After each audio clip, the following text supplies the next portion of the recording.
नमस्कार, मैं शंभू कुमार सिंह और आप देख रहे हैं नेशनल दस्तक का फेसबुक पेज। आज काफ़ी दिनों बाद आप लोगों से बातचीत हो रही है। आप चाहें तो हमें कमेंट कर सकते हैं। आज सोशल मीडिया पर टीना डाबी ट्रेंड कर रही हैं। आप सब जानते हैं, शेड्यूल कास्ट से थी, यूपीएससी में उन्होंने टॉप किया था, आईएएस टॉप किया था और अब वो फिर से शादी करने जा रही हैं। उनके जो फियांसे हैं उनका नाम जो है वो प्रदीप गवांडे हैं। उसकी उनको लेकर कई तरह की चर्चा चल रही है। तो सेलिब्रिटी हैं, आईएएस हैं और उनकी पहली शादी को लेकर जो 74 से हुई थी वो बहुत चर्चा में थी। फिर उन्होंने डिवोर्स हुआ और उसके बाद अब दोबारा उनके जो फियांसे हैं उनके बारे में कुछ जानकारी है जो मैं चाहता हूं कि आपको शेयर करूं, क्योंकि कई तरह की अफवाहें जो हैं वो मार्केट में हैं। पहला अफवाह है कि अतुल गवांडे जो हैं, माफ कीजिएगा, अतुल गवांडे से मुझे एक रीथ लेक्चर डॉक्टर की याद आ रही, जो भारतीय मूल के और उन्होंने दुनिया भर में हेल्थ पॉलिसी बनाने में अपनी भूमिका निभाई है। तो मैं आपको बता दूं कि ये जो प्रदीप गवांडे हैं ये भी आईएएस हैं और राजस्थान कैडर के हैं। इनकी भी पोस्टिंग जो है वो जयपुर में ही है। तो एक तस्वीरें दिखा रहा हूं जो सोशल मीडिया पर वायरल हो रही है। ये तस्वीर है दोनों लोगों की, ये देखिए, शायद आपको अभी नहीं दिख रही होगी। तो टीना की तस्वीर है, ये टीना डाबी हैं और अतुल गवांडे के साथ ये बात हो रही है शादी की। अतुल गवांडे की ये पहली शादी है, इससे पहले उनकी शादी नहीं हुई है और वो आईएएस हैं वो भी, और जयपुर में उनकी पोस्टिंग है।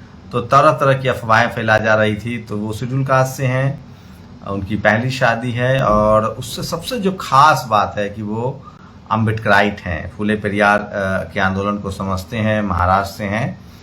तो दोनों मुझे उनके खास करीबी दोस्त हैं नितिन मेश्राम, जो कॉन्स्टिट्यूशनल मामलों के जानकार हैं, सुप्रीम कोर्ट के वकील हैं। उन्होंने मुझे बताया कि वो अम्बेडकराइट भी हैं, बहुजन आंदोलन को करीब से समझते भी हैं और वो आईएएस हैं। तो ये एक है और शेड्यूल कास्ट से हैं। और ये टीना की अगर दोनों की शादी होती है तो ये टीना की दूसरी शादी होगी। लेकिन सवाल है कि इतना किसी के निजी जीवन में ताक झांक ठीक नहीं है।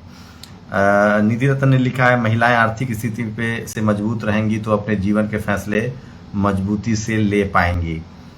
उसके बाद एक और पोस्ट आया है नितिन मेश्राम का, Many news portals are spreading misinformation about Tina Davi's fiancé Pradeep Gawande. This would be his second marriage. Pradeep is my close friend. He is never married. This will be his first marriage. Request everyone to help stop misinformation. Pradeep with my daughter in Jan. तो उन्होंने tweet किया है कि ये झूठी खबर है, ये गलत खबर है और तमाम लोग जो हैं वो इस तरह के मिसइन्फॉर्मेशन फैला रहे हैं। तो टीना डाबी की दूसरी शादी हो सकती है अगर वो प्रदीप से शादी करते हैं। तो प्रदीप की ये पहली शादी है, आईएएस हैं और तो प्रदीप गवांडे हैं। और तो ये एक बड़ी खबर थी। दूसरी बड़ी खबर भी राजस्थान से जुड़ी हुई। चंद्रशेखर रावत ने 2 अप्रैल को पाली में राजस्थान बंद का ऐलान किया है। पाली में जिस तरह से जितेंद्र मेवाल की हत्या हुई थी, उसके बाद जिस तरह से राजस्थान सरकार ने इनिशिएट नहीं किया है, उसके बाद उन्होंने ऐलान किया है कि वो वहां धरना प्रदर्शन करेंगे। तो ये एक बड़ी खबर है जो मैं आपके लिए लेकर आया हूं। और सोचिए कि यूपी में एससी एसटी ओबीसी माइनॉरिटी को क्या मिला। यूपी में आज की एक दर्दनाक तो दुखद खबर है, लखनऊ के ठाकुरगंज में 2 शेड्यूल कास्ट के सफाई कर्मचारियों की मौत हो गई है। बिना सुरक्षा उपकरण के उनको सीवर में उतरने के लिए कहा गया था, उन्होंने मना किया था। लखनऊ ठाकुरगंज नगर निगम जोन 6 की ये घटना है और 2 युवाओं की मौत हुई है। तो सोचिए, इसको लेकर एक ट्वीट आया है जो सूरज बौद्ध हैं, उन्होंने ट्वीट किया है, उत्तर प्रदेश के लखनऊ नगर निगम जोन नंबर 6 में पूरन एवं करण नाम के 2 सफाई कर्मियों को ठेकेदारों ने उनके मना करने के बाद भी बिना सुरक्षा उपकरण के जबरदस्ती कर सीवर में उतारा। सीवर में उनकी मौत हो गई है। तो सोचिए, हम लोग छोड़ क्यों नहीं देते हैं ये काम सफाई का? कुछ और कर लीजिए, मत कीजिए, इनको सरने दीजिए। इस देश में जो सफाई कर्मचारी हैं उनका न तो सम्मानजनक तनख्वाह है, न उनके काम को सम्मान है और न उनकी जिंदगी को इतना खतरा है। तो काम छोड़ दीजिए, कुछ और करिए। गुटखा बेचिए, होटल में काम कीजिए, कुछ भी कीजिए, सिगरेट का ठेला लगा लीजिए, खेती कीजिए, फार्मिंग कीजिए, मजदूरी कीजिए, लेकिन गटर वाला, सफाई वाला काम बहुजन समाज को अब कम से कम छोड़ देना चाहिए। कब तक? और सोचिए, इस देश में अटल बिहारी वाजपेयी ने सफाई कर्मचारियों की नौकरी को प्राइवेटाइज किया। इस देश में जाति बना दी गई थी, कपड़ा धोने के लिए एक जाति, सफाई के लिए एक जाति, खेत जोतने के लिए एक जाति, दूध निकालने के लिए एक जाति, फर्नीचर का काम करने के लिए एक जाति, और आप पुश्तैनी काम में फंसे रहेंगे। बाबा साहब ने आपको संविधान में अधिकार दिया कि जाति का बैरियर तोड़िए, पढ़िए लिखिए, आगे बढ़िए। लेकिन जानबूझ के सफाई कर्मचारी जिनको 40,000 50,000 की सैलरी मिलती थी, उनको फिर से उनके बच्चे सफाई कर्मचारी बन जाए, इसलिए उनकी सरकारी नौकरी को प्राइवेटाइज कर दिया गया। 10,000 12,000 पे उनको अब काम करना पड़ रहा है।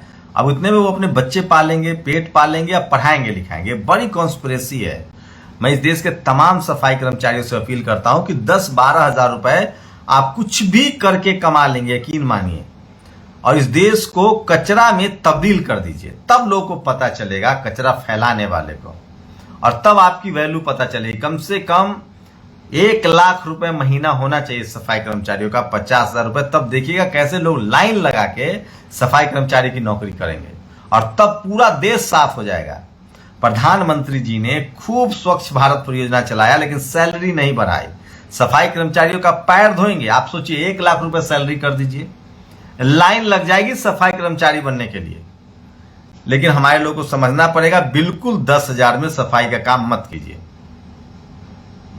मेरी बिल्डिंग में एक आंटी आती है, सफाई कर्मचारी है। मैंने उनको कहा कि आपको मैं 5,000 रुपए दूंगा, और आप उस बिल्डिंग में उनको 500 रुपए पर हेड एक घर का मिलता है।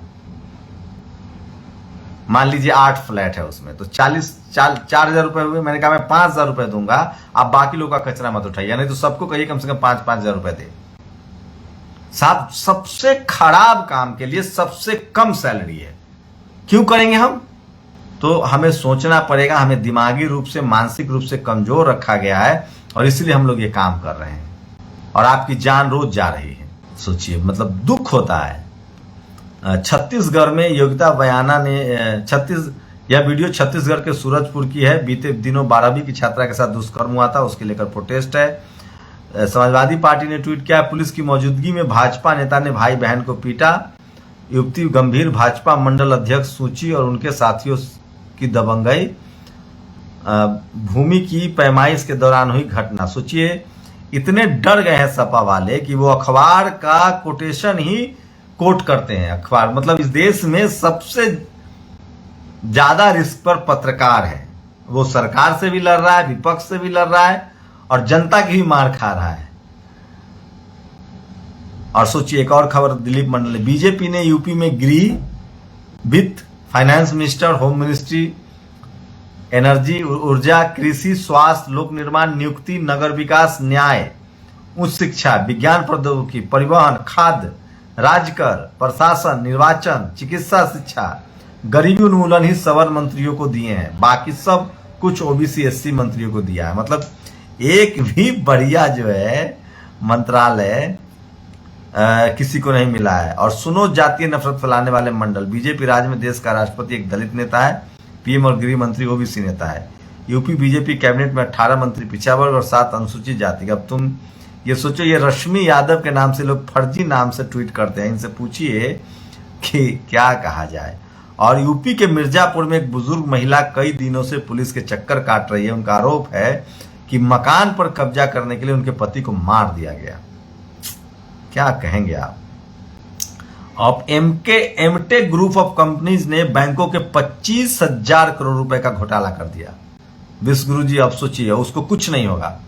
और एक आदिवासी विधायक झारखंड में, उस पर 6 लाख रुपए के आय से अधिक संपत्ति का मामला था। 3 साल की सजा हो गई, 3 लाख का जुर्माना। क्या सोचिए, एससी एसटी ओबीसी माइनॉरिटी के खिलाफ किस तरह से इस देश का न्याय व्यवस्था सक्रिय हो जाता है, काम करने लगता है, और बाकी लोगों का कुछ नहीं। और इसीलिए एक और मामला इसलिए बता रहा हूं, वो जो सुल्ली और बुल्ली डील्स वाला मामला था, उसके आरोपियों को जमानत मिल गई। कोर्ट ने कहा आरोपियों ने पहली बार अपराध किया है, इसलिए लंबे समय तक जेल में रखना ठीक नहीं है। क्या गजब फैसला है। कल को कहेंगे आपने पहली बार कत्ल किया है, आपका जेल में रहना ठीक नहीं है। और इस देश का 90% SC ST OBC माइनॉरिटी खीरा चोरी के आरोप में जेल खट रहे हैं। सोचिए, मुस्लिम हो तो आतंकवादी है, जेल में डाल दो। कल्पना कर सकते हैं, हम सब 2म दर्जे के नागरिक हैं। उमर खालिद सैफी, सरजिल इमाम, सिद्दीकी कप्पन जैसे लोग जेल हैं। सोचिए, एक बुजुर्ग जो थे, मैं नाम बताऊं, और यह सब तो खानदानी अपराध, इसलिए न्याय जी इन्हें भी हमेशा जेल में रखना चाहता है। बाकी तो सब पहली बार अपराधी मुस्कुराकर अपराध करे। एक जज ने तो ये कहा कि मुस्कुराकर हेट स्पीच देने से कोई दिक्कत नहीं है, लेकिन इस पर कोई बात नहीं कीजिएगा आप लोग ना, तो आपके साथ भी वही होगा। मेरे साथ थोड़ा पहले हो सकता है, आपके साथ बाद में होगा, लेकिन केवल पिछले 5 सालों में देश की 4,946 कंपनियों ने खुद को दिवालिया घोषित किया है। इससे कितने बैंक दिवालिया होंगे ये तो बात की बात है। सबसे पहले उन्हें NI देशों की सूची जारी होनी चाहिए जो मोदी जी की आर्थिक नीतियों की प्रशंसा कर रहे हैं। इनका नया खेल समझिए, दिवालिया कंपनी को औने पौने दाम में खरीदा जाएगा, फिर लोन माफ होगा, नहीं तो IPO लाते हैं जनता का पैसा लेकर कर्ज चुकाने के लिए। 4-5 साल पुरानी कंपनी IPO ला रही है, सेबी क्या चेक करती होगी, समझने के लिए पेटीएम उदाहरण है। तो एक से एक फ्रॉडबाजी चल रहा है इस देश में, और कहीं से कोई आवाज नहीं उठ रही, कोई बात करने के लिए तैयार नहीं है। और ये देखिए, एक खबर नदीम खान ने लिखा है, स्टेन स्वामी आदिवासियों के लिए, शेड्यूल कास्ट के लिए काम करते थे। स्टेन स्वामी 84 साल के थे। पार्किंसन बीमारी की वजह से हाथ कांपते थे, जिसकी वजह से पानी पीने के लिए स्ट्रॉ और चम्मच की मांग करी थी। जेल प्रशासन ने उन्हें मार दिया, बगैर बेल के जेल में ही मर गए। लालू यादव जी ने कहा था कि मच्छर काट रहा है जज को, तो जज ने पता है क्या कहा था कि डफली बजाइए। इस देश में SC ST OBC माइनॉरिटी के लोग, और इस सब के लिए हम जैसे वो लोग जिम्मेदार हैं जो पढ़े लिखे हैं, जो नौकरी पेशा में है, जो सिस्टम में, और डर से नहीं बोल रहे हैं। एक लाइन बहुत फेमस हो रही है, मैंने उनकी भी कब्रें देखी हैं कब्रिस्तान में, जो इसलिए नहीं लड़े कि मारे जाएंगे। समझे, मेरी पूरी लड़ाई इज्जत से मौत की है, जलालत की जिंदगी आपको मुबारक हो। बाबा साहब ने कहा है जिंदगी बड़ी नहीं शानदार होनी चाहिए।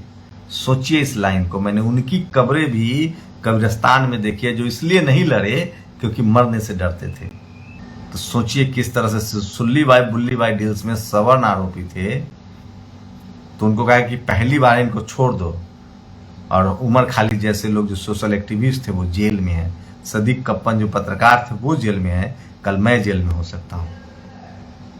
और इसकी वजह है हमारा समाज, और खासकर पढ़ा लिखा समाज, जो सब अपनी अपनी पोटली लेकर बैठा है कि डर से हम बचे रहेंगे। जाति कभी जाति नहीं है। जब नाव डूबेगी ना साहब, तो सब लोग डूबेंगे। इसलिए मैं कह रहा हूं कि संविधान बचाना है, इस देश को बचाना है। इसलिए अन्याय के खिलाफ खड़ा होइए। जिस दिन इस देश के SC ST OBC माइनॉरिटी के लोगों ने एक दूसरे का हाथ थाम लिया, अन्याय के खिलाफ सड़क पर खड़ा होना सीख गए, जो समाज आवाज नहीं उठाता है वो लाशें उठा। सोचिए, एक विनोद राय CAG, उसने पूरी सरकार को हिला दिया, वो भी गलत आरोप लगाकर। लेकिन एक भी SC ST OBC माइनॉरिटी के ब्यूरोक्रेट्स, पत्रकार, बिजनेसमैन, प्रोफेसर, डॉक्टर, इंजीनियर लाखों की संख्या में हैं, ऐसा नहीं कि नहीं है, लेकिन सब के सब डरे सहमे रहते हैं। मैं उनको क्या दोष दूं जो गरीब है, लाचार है, बेबस है, ठेला सब्जी रिक्शा चलाते हैं। जो बहुजन समाज का SC ST OBC माइनॉरिटी का जो पढ़ा लिखा तबका है, वो सब चुप्पी साधे हुए हैं। बारी आपकी भी आएगी साहब। आप लोग अपनी प्रतिक्रिया जरूर दीजिए। शुक्रिया। नेशनल दस्तक की आपसे गुजारिश है कि अगर इसको बचाना चाहते हैं तो नेशनल दस्तक को सब्सक्राइब करने के लिए रेड कलर के सब्सक्राइब बटन को दबाएं, फिर बेल आइकन की घंटी दबाएं। नेशनल दस्तक को बचाने के लिए बहुत जरूरी है कि हर खबर को शेयर करें, लाइक करें, कमेंट जरूर करें।